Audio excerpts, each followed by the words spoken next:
ខ្ញុំចង់ប្រាប់អាចកំងមួយសម្រាប់អ្នកចង់បានគ្រួសារដែលល្អឥតខ្ចោះស្ដាប់ដល់ចំណុចចុងក្រោយអ្នកនឹងយល់សូមក្រឡេកមើលមនុស្សជុំវិញខ្លួនអ្នកខ្លះមានជីវិតគ្រួសារល្អតែសុខភាពមិនល្អអ្នកខ្លះមានមុខរបររីកចម្រើនតែគ្រួសារមិនសុខដុមអ្នកខ្លះមានគ្រួសារសុខដុមតែជីវភាពក្រីក្រអ្នកខ្លះមានបញ្ហាអាពាហ៍ពិពាហ៍ប៉ុន្តែកូនពូកែភាពមិនល្អឥតខ្ចោះគឺជាស្ថានភាពធម្មជាតិនៃជីវិតការទាមទារភាពល្អឥតខ្ចោះពេកមិនមែនជារឿងល្អនោះទេមនុស្សមិនគួរលោភលន់ពេកបើអ្នកចង់បានគ្រប់យ៉ាងត្រូវបន្ថែមពាក្យពីរម៉ាត់គឺលំបាកព្រោះត្រូវតែលំបាកទៅបានគ្រប់យ៉ាងកុំសម្លឹងមើលតែរបស់ដែលខ្លួនមិនមានពេលអ្នកមានអ្វីមួយហើយអ្នកមិនចេះថែរក្សាគិតតែពីរបស់ដែលខ្លួនមិនមានបើធ្វើបែបនេះជីវិតរបស់អ្នកប្រកបជានឿយហត់ណាស់តាមពិតទៅជាង 90% នៃគ្រួសារទាំងអស់មិនមានសុភមង្គលទេព្រោះគ្រប់គ្រួសារទាំងអស់សុទ្ធតែមានផេះនៅបាតផ្ទះអ្នកក៏មិនគួរគិតថាមានតែអ្នកម្នាក់ទេដែលវេទនាបំផុតនៅលើโลกនេះតើអ្នកដឹងទេថាមានភាពខុសគ្នាអ្វីខ្លះរវាងអតីតកាលនិងបច្ចុប្បន្នកាលកាលពីមុនមនុស្សក្រណាស់ប៉ុន្តែពួកគេស្មោះត្រង់មនុស្សជួយមនុស្សស្រឡាញ់មនុស្សឥឡូវនេះមនុស្សមានណាស់ប៉ុន្តែคล้ายឧត្តវត្តមនុស្សប្រុងប្រយ័ត្នពីមនុស្សបោកប្រាស់មនុស្សកាលពីមុនឃើញមនុស្សមានបញ្ហានាំគ្នាខ្នះខ្នែងជួយឥឡូវនេះឃើញមនុស្សមានបញ្ហានាំគ្នារត់គេចឈរមើលឬថតបង្ហោះបណ្ដាញសង្គម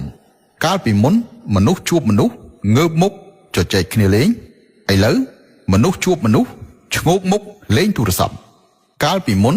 រៀបការស្រួលលែងលះពិបាកឥឡូវនេះលែងលះស្រួលរៀបការពិបាកកាលពីមុនរថយន្តតិចមនុស្សក៏តិចពេលរថយន្តមកគ្រប់គ្នារត់គេចឥឡូវនេះរថយន្តច្រើនមនុស្សក៏ច្រើនពេលរថយន្តមកមានមនុស្សទៅបុកទៀតកាលពីមុនខោរហែកប៉ះវាស្លៀកឥឡូវនេះខោមិនទាន់រហែកបែរជាហើយវាស្លៀកកាលពីមុនពេលកូនភូមិពួកគេខិតខំចេញទៅរកលុយយកមកចិញ្ចឹមឪពុកម្ដាយឥឡូវនេះឪពុកម្ដាយខិតខំរកលុយយកមកចិញ្ចឹមកូនកាលពីមុនកូនរៀនគ្រូលំបាកឥឡូវនេះកូនរៀនឪពុកម្ដាយលំបាកមនុស្សឥឡូវផ្លាស់ប្ដូរហើយតើអ្នកទាំងអស់គ្នាមានចាប់អារម្មណ៍លើរឿងមួយទេសម័យបច្ចុប្បន្ននេះរវាងសាច់ញាតិនិងសាច់ញាតិដូចជាមិនសូវមានទំនាក់ទំនងទៀតទេជាធម្មតាមិនហៅទូរស័ព្ទហើយក៏មិនទៅលេងដែរបើសិនជាសុកស្រាប់តែតាក់ទងមកភាគច្រើនគឺដោយសារតែមានការរវល់ពិធីមង្គលការពិធីបុណ្យសពឬក៏ខ្ចីលុយយុវវ័យសម័យឥឡូវពេលខ្លះនៅជិតគ្នាមិននិយាយរកគ្នាឃើញមានគ្រោះអាសន្នមិនជួយគ្នាមានខ្លះសូម្បីតែចូលឆ្នាំក៏ខ្ជិលទៅលេងស្រុកដែរសេចក្តីស្រឡាញ់រវាងសាច់ញាតិបងប្អូនហាក់ដូចជាកាន់តែតិចតួចស្រួចស្ដើងទៅ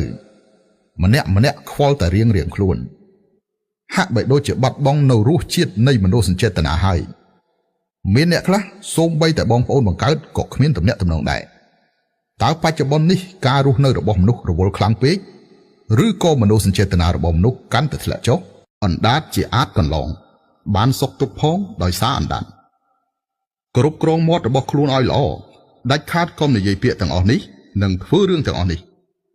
ទី1កុំទៅវាយតម្លៃនរណាម្នាក់ទោះបីជាគេជាមនុស្សដែលមិនគប់ភ្នែកអ្នកក៏ដោយទី2កុំទៅវាយតម្លៃគ្រួសាររបស់គេពីព្រោះវាគ្មានតាក់ទងជាមួយអ្នកសូម្បីតែបន្តិចទី3កុំក្រអឺតក្រទមពីព្រោះថ្ងៃស្អែកអ្នកអាចនឹងបាត់បង់អំណាចទី4កុំធ្វើអស្ចារ្យពេកអ្នកត្រូវយល់ថាគ្មានអ្នកណាខ្សោយជាងអ្នកទេសរុបមកធ្វើជាមនុស្សត្រូវចេះដាក់ខ្លួនបន្តិចទី5កុំទៅធ្វើបាបគេពីព្រោះកម្មពៀយូរនឹងឆាប់គង់នឹងមកដល់ទី6កុំទៅវាយតម្លៃគេល្អឬអាក្រក់ពីព្រោះគេមិនប៉ះពាល់ដល់ការហូបចុករបស់អ្នកទេទី7កុំទៅវាយតម្លៃគុណធម៌របស់គេពីព្រោះអ្នកមិនឃើញថាថ្លៃថ្នូរជាងគេទេទី8កុំទៅវាយតម្លៃចំណេះដឹងរបស់គេពីព្រោះលើโลกនេះអ្វីដែលមិនខ្វះនោះគឺចំណេះដឹងទី9កុំចាយលុយខ្ជះខ្ជាយផ្ដេសផ្ដាស់ ពីព្រោះថ្ងៃស្អែកអ្នកអាចនឹងបាត់បង់អាជីព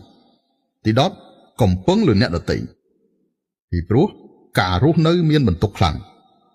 អ្នកណាក៏ចង់រស់ដោយសុខស្រួលដែរទី11កុំចេះតែខឹងផ្ដេសផ្ដាស់អ្នកណាក៏មិនជំពាក់អ្នកដែរឥឡូវនេះលំបាកវេទនាណាស់រងចាំមួយរយៈទៀតងាកក្រោយមើលគឺអាចនឹងឃើញថាទាំងអស់នោះគ្មានអ្វីទេយើងតែងតែត្អូញត្អែថាជីវិតនេះមិនយុត្តិធម៌សោះតាមពិតជីវិតនេះគ្មានដឹងថាយើងជាអ្នកណាឡើយទី12កុំទៅពិភាក្សាថាការអនុវត្តរបស់គេល្អឬអាក្រក់ការប្រតិបត្តិរបស់គេអ្នកដទៃគឺជាមុខម្ខាងនៃកញ្ចក់ឆ្លុះរបស់អ្នកឆ្លុះបញ្ចាំងពីចំណុចខ្វះខាតរបស់ខ្លួនកន្លែងណាខ្វះខាតបំពេញបន្ថែមខ្លួនឯង